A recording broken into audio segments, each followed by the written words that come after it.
ፍቃዱ እኮ መብቱ እኮ ለባለ ንብረቱ ይሰጣል ገባኝ እንዲያነሳ ባለ ንብረቱን ለምን ማዳን አይችልም አይደለም ባለ ንብረቱ ቆይ እንደ ሰው ቀደም ብዬ ያልኩት ይሄንን ነው የኮሪደር ልማቱ በነገራችን ላይ ሰው ተኮር ተብሏል ካላዳነ እናንተም ንብረቱን እንዲጠቀም በሚያስችለው መልክ ብታፈርሱለት ምን አለበት ምን ግልግሉን ከማውጣት ነው ደንብ ማስከበር ሲጀምር አፍራሽ ኃይል አይደለም እሺ ደንብ አስከባሪ ነው ይሄ እንዳልኩ በመጀመሪያ ለባለ ግን አፍራሽ ኃይል ይዞ ይመጣል አፍራሽ ኃይል ይዞ ሲመጣ አፍራሽ ኃይል በጉልበት የሚሰራ ነው ያን እንዲፈርስለት ነው የሚፈልገው ምክንያቱም እድሉ ለባለቤቱ ተሰጥቷል እናንተም ለመንግስት ነው የምትሰሩት ሰውየውም ዜጋ ነው ሀገሩ ላይ ነው የሚሰራው በአግባቡ ፈርሶ በቃ ውልኩ ነው እናንተ አፍራሽ ኃይል ይዛችሁ አይደል የምትመጡት ያን አፍራሽ ኃይል ንብረቱ በማይወድምበት አግባብ አፍርስ የሚል ውል አትገቡ ምን ችግር አለው አሁን ባነር ነው የሚለጥፈው ያን ባነር ተጠንቅቄ ባነር እንቶና ሌላ ባለ ፓውዛ ትልልቅ እኮ ማስታወቂያ ይስላሉ ነው እንግዲህ እሱን ነገር ማድረግ ጤናማ ይመስለኛል ሌላው ይብን እዚህ ላይ የሚበጀው ባለ ንብረቱ የሚበጀው ባለ ንብረቱ ቢያነሳ ነው ካላነሳ ደግሞ የሚበጀው ንብረቱ የሀገርም ነው በውጭ ምንዛሬ ነው የሚገዛው እቺ ሀገር ያለባት መሰረታዊ ችግር አንዱ የውጭ ምንዛሬ ነው ትልልቅ እኮ ፖስተሮች በውጭ ምንዛሬ ቀለም የሚገዛው በውጭ ምንዛሬ ነው ከለር የሚገዛው በውጭ ምንዛሬ ነው ስለዚህ ለውጭ ምንዛሬው ለሀገራችሁ እናንተም ብታስቡ ሰውየው አላስብ ካለ እናንተም ስለ ሰውየው ንብረት ሳይሆን ማሰብ ያለባችሁ ስለ ሀገሪቱ ሀብት ነው ያልኩኝ ነው ሁሉም ነገር በዛ ስለሚመጣ ሌላው ኢቭን ቀደም ሲል ዋና ስራ አስፈጻሚውም እዚሁ ምክር ቤት ላይ ያነሱት ነገር አለ ለምሳሌ የዚህ ህገወጥ ንግድ ቅድም አንስተናል ተወርሱና በጨረታ ነው የምትሸጡትና ገቢ ነው የሚደረገው ማህበረሰቡ ግን ወደኛ ኪስ የሚገባ ይመስላል የሚል ነገር በጨረታ ነው የሚሸጠው በጨረታ ነው የሚሸጠው ደንብ ማስከበር አይደለም የሚሸጠው ደንብ ማስከበር በደረሰኝ ለዚህ የተቋቋመ ፋይናንስ አለው ይሸጣል አለ የአካል ህጉን በህጉ መሰረት ጨረታ ያወጣል ለምን አይቃጠልም ህገወጥ ከሆነ ተመልሶ እዛው ገበያ ይገባል እናንተ ተወርሳላችሁ ይሽከረከራል የሚወገዱ እቃዎች አሉ ለሽያጭ የማይውሉ ለምሳሌ ጫትን መልሰን እሺ ለምሳሌ ጨረታው ክፍት ነው ለማንኛውም ሰው ነው አይደል የሚሸጡት እሱ የኛ አይደለም ብያለሁ ለማንኛውም ሰው ጨረታ ያወጣል ግን እናንተ ስፋውን አታመለክቱም ምንድነው አሰራሩ የምናበረታታው ለህብረተሰቡ እንዲሸጥ ነው ለምሳሌ ለህብረተሰቡ በቀላሉ ገዝቶት እንዲጠቀም ነው የምናረጋው የንግዱ ህብረተሰብ የተወረሰበት ሰው መልሶ እንዲገዛ እንዳይደረግ እኛም ማስተያየታችን እናቀርባለን ይሄው ለምሳሌ መንገድ ላይ ይሄ መንገዶች እየተበላሹ እኛ አፈር የሚጭኑ እንትኖች ማን ነው የሚቆጣጠራቸው ለምሳሌ ዝም ብለው እየጣሉት ነው የሚያልፉት በመኪና የሚጫናው ሌላ ቀደም ሲልም እንዳልኩት እንትን አርገው ለምሳሌ የሰው መንገድ የሰው ሰፈር መንገድ ዘግቶ እንግዲህ አሁን እሱን ቢያንስ ማህበረሰቡ በጥቆማኛ አሁን ለምሳሌ ህገወጥ ንግድ ይሄ በአንድ ቀን የሚታይ ነገር በአንድ ቀን ይሰወራል ግን ትልቅ ግንባታ የሚያከናውኑ አሉ ሰፈር ዘግተው በደንብና በመመሪያ በተሰጣችሁ ቁጥር መሰረት እኮ ብዙ ነገር ኢቭን መንገድ ዘግቶ ራሱ ድንኳን መጣል እንደማይቻል ምናምን ነው እዚህ ላይ የሚመለከተው ግን ዛሬም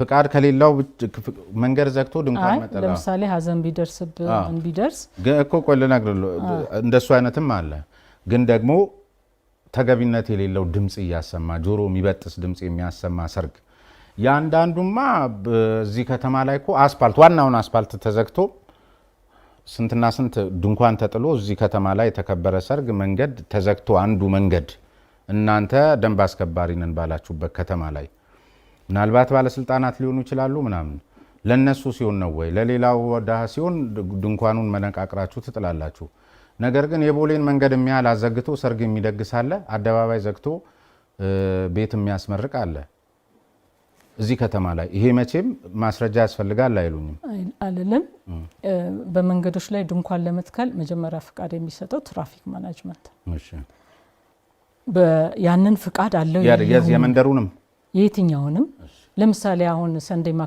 ማርኬት አለው እነሱን ሁሉ ከትራፊክ ማኔጅመንት ጋር በመነጋገር ነው ያ ሰርግም ይሁን ወይንም ለቅሶም ይሁን እንዳልከው ምርቃትም ይሁን ድንኳኑ ሲደኮን ፍቃድ አለው የለውም ነው የኛ ደንብ የሚያጣራ ፍቃድ ሳይኖረው ዝም ብሎ ተክሎ ዝም ብሎ አልፎ ከሆነ የኛ ስተት ነው የኛ ችግር ነው እሱን ማየት አለብን ሌላው ግን መንገዱን ዘግቶ ለአንድ ቀንም ለሁለት ቀንም ፕሮግራሙን እንዲያካሂድ የፈቀደለት ከሆነ ደግሞ ትራፊክ ማናጅመንት ምን አይቶ ነው? ፍቃድ እስካለው መንካት አንችልም። ያም ሰው እኮ ህጉን ያውቃል፣ ይጠይቀናል ማለት ነው። ስለዚህ መንካት አንችልም። ስለዚህ ይሄ ትልልቁ መንገድ ላይ ያለውን ይሄ አሁን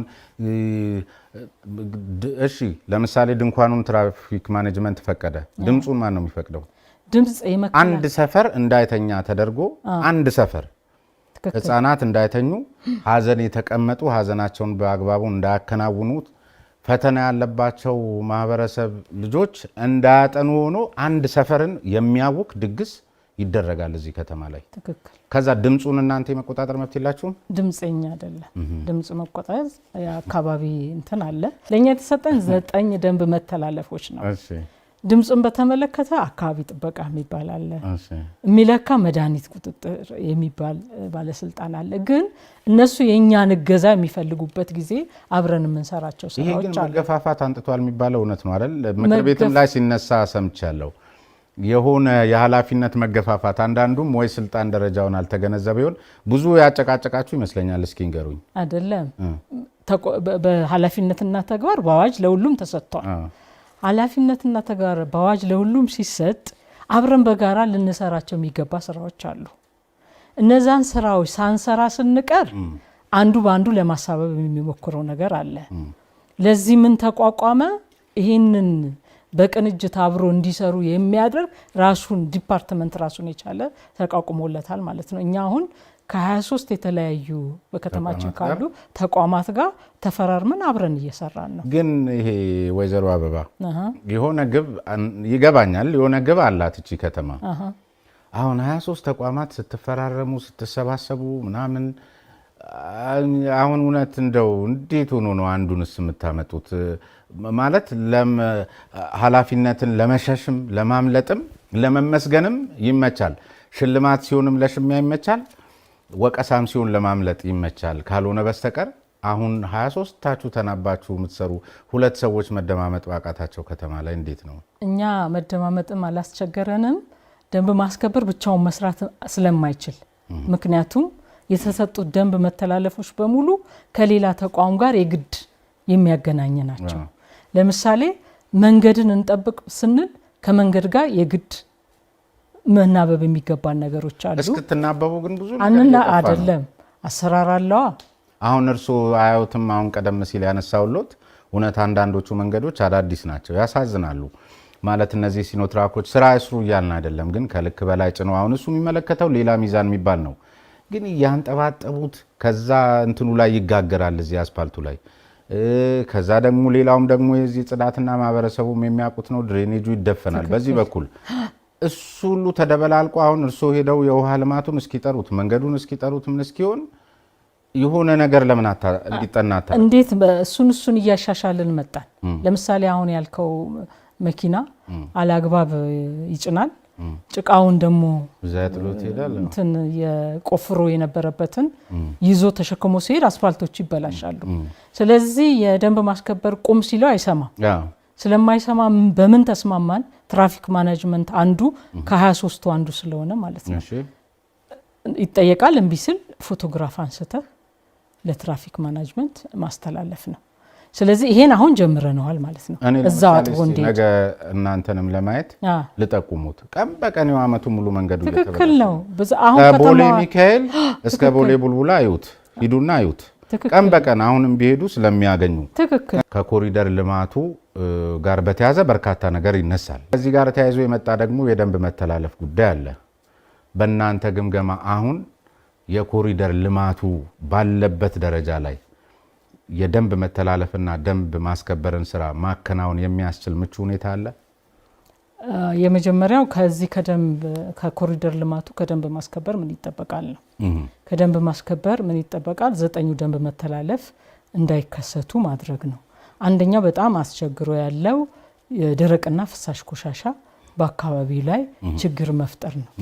ለዚህ ሲባል ለ9ኙም ደንብ መተላለፎች የቅጣት ሰንጠረዥ የሚባል የነበረን ደንብ 150 2015 የምንለው ነበር። እሱን የማሻሻል ስራ ነው የሰራ ነው ማለት ነው። ደንብ 167 2016 በሚል አሻሻልን ማለት ነው። እሱ የሚሰራው ለኮሪደር ልማቱ ብቻ አይደለም። አንደኛ ለሁሉም የትኛውን ቦታ ላይ ለሚጣል ቆሻሻ ለየትኛውን ቦታ ላይ ለሚደረግ ነገሮች ናቸው የሚሰሩት ማለት ነው። ስለዚህ ለኛ የኮሪደር ልማቱ ወደኛ ስራ ሳመጣ ለስራችን ሄደን በ2022 ደንብ መተላለፍን በከተማዋ መቀነስ ነው ራያችን ማለት ነው። ለዛ ስራችን እጅግ በጣም አድርጎ ጠቅሞናል ማለት ነው። ራሱ እንትኑ በራሱ ያንን እኛ አሁን መጠበቅ አጥብቀን ስለነበር ይሄ እሱን ይዞላችሁ መጣ። ጽዱ ሆኗል። ለምሳሌ ህገወጥ እርድ የሚበዛበት አካባቢ ነበር። ቦታውን ታውቀዋለህ። እሱ ዛሬ ላይ የለም። ሌሎች ለምሳሌ መገናኛ ንጹህ አድርገን ከህገወጥ ንግድ ከመገናኛ ተነስቶ እነ ጉርድሾላ እነ ምናምን ድረስ ማታ በጣም አስቸጋሪ ህገወጥ ንግዶች ነበሩ። እነሱ በአሁኑ ሰዓት ኦልሞስት የቆሙበት ነገሮች ነበሩ። ስለዚህ ለኛ ስራ የኮሪደር ልማቱ ስራችንን እጅግ አድርጎ አቀሎልናል። ወጥነት ይኖረዋል ብለው ያስባሉ? ዘላቂነት ለምሳሌ ልነግሮት ነው። ለምሳሌ ህጉን ለማስፈጸም የናንተ እንትን ነው፣ ግን ግብዓቶች ሊሟሉላችሁ ይገባል። ለምሳሌ ከገንዳ ውጪ በየጥጋጥጉ ቆሻሻ መጣል ያስቀጣል በመመሪያችሁ መሰረት። ይሄ ማለት ግን እዚያው ሳለ የቆሻሻ ገንዳውን በተገቢው ቦታ ማስቀመጥ ያስፈልጋል ማለት ነው። የቆሻሻ ገንዳም ሊኖር ያስፈልጋል ማለት ነው። ከተማችንን ግን ስናይ ወይ የለም ወይም ተኝቶ ነው ያለው የቆሻሻ ገንዳው ብዙ ቦታ ላይ። ይህንንም ማስረጃ አንጣ ካሉኝ አቃቂ ቃልቲ ሄደው ይዩት። ገላን ኮንዶሚኒየም የራሴ ሰፈሬን ነው የምነግሮት ለማስረጃ እንዲሆነኝ። ከዛ ሞልቶ በሚፈሰው ገንዳ መጣያ ሰው ቆሻሻውን ገንዳ ላይ አልጣለም ተብሎስ መቅጣትስ ተገቢ ነው? ሞልቶ ፈሷል፣ እንደገና ተደፍቷል፣ ገንዳው ላይ አልጣልክም ብሎ እንትን ማለትስ ልክ ይሆናል ወይ?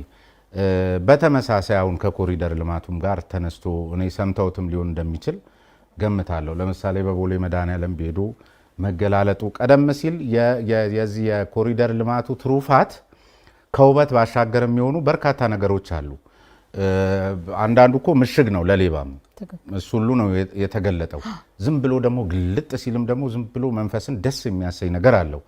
ሌላው ጉዳይ ሌላ ነው፣ የእርሶ ድርሻ ስላልሆነ። ነገር ግን ከደንብ አስከባሪዎች ጋር ተያይዞ መሰረታዊ ጉዳይ ለምሳሌ የብስክሌት መንገድ አለ፣ የእግረኛ አለ።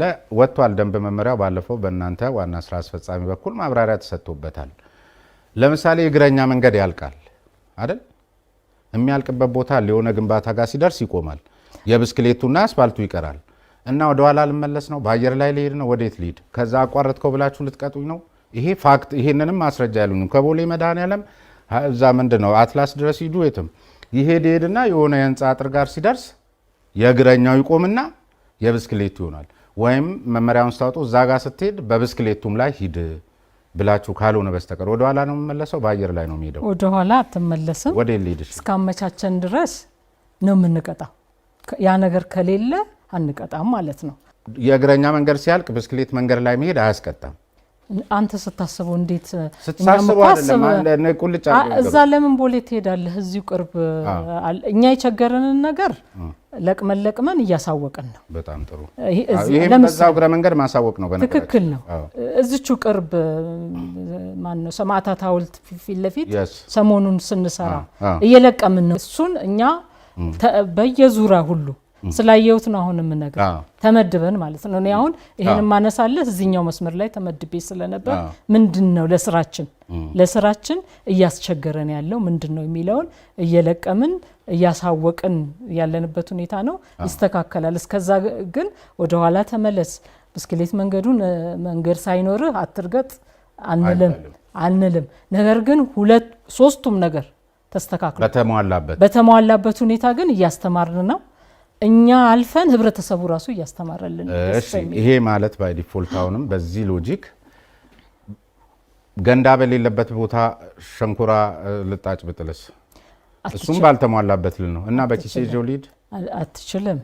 ምክንያቱም ይሄንን ገንዳ ድሮም ይኸውልህ አንተ አሁን ቅድም ባሉኝ ሎጂክ ነው ባልተሟላበት ቦታ ላይ ቀደም ሲል ነው አሁን እንድትጠይቁ ነው የሆነ ነገር ለማስፈጸም ግብአት ለምሳሌ ከተማ አስተዳደሩ ባለፈው ከክቡር ጠቅላይ ሚኒስትሩ ጋር ኪጋሊን ሲጎበኙ ተመልክተናል። ሁሉም በተሟላ ግብአት ላይ ነው የእናንተን ስራ ማስፈጸም የሚቻለው። እያገዝን እኮ ነው እኛ ይሟላና እንጂ ጽዱነትን የማይወድ ሰው ማለት እኔ የሰው ልጅ ነው ብዬ አላስብም። መዋብን የማይወድ ሰው የለም እኮ አይደል? ሁሉም ሰው እዛው ውትፍትፍ ደጅ ይጥላታል እንጂ ገንዳው ላይ እኮ ሳሎንን ባለችው አቅም ያሱባል አይደል? ከተማችን እንደሱ ቢውብልን ደስ ይለናል፣ ግን በተሟላበት መልኩ ነው። ቀደም ሲል ባኒ ሎጂክ ገንዳ መጣያ በሌለኝ ቦታ ላይ ብርቱካን ልጣጭን መጣል ከሌለብኝ በስተቀር በኪሴ ተሸክሜ እንድዞር ነው ወይ? የግድ ገንዳ አይደለም ያስፈልግህ። ጽዳት አስተዳደር በየቦታው ላይ ህብረተሰቡ የቱን ቆሻሻ የቱ ጋር መጣል እንዳለበት ለይቱ በሶስት አይነት ማለት ነው የሚበሰብስ የማይበሰብስ ምናምን ብሎ እንትኑን በየቦታው ላይ አስቀምጧል በአብዛኛው ማለት ነው። ገንዳማ ተጠራቅሞ ከቤቱ የሚወጣው የሚከማችበት እንጂ ግለሰብ እየሄደ ሽንኩርት ልጣጩ ወይ የሆነ ነገሩን አይደለም። አንተ የሆነ ነው ልክ ነኝ።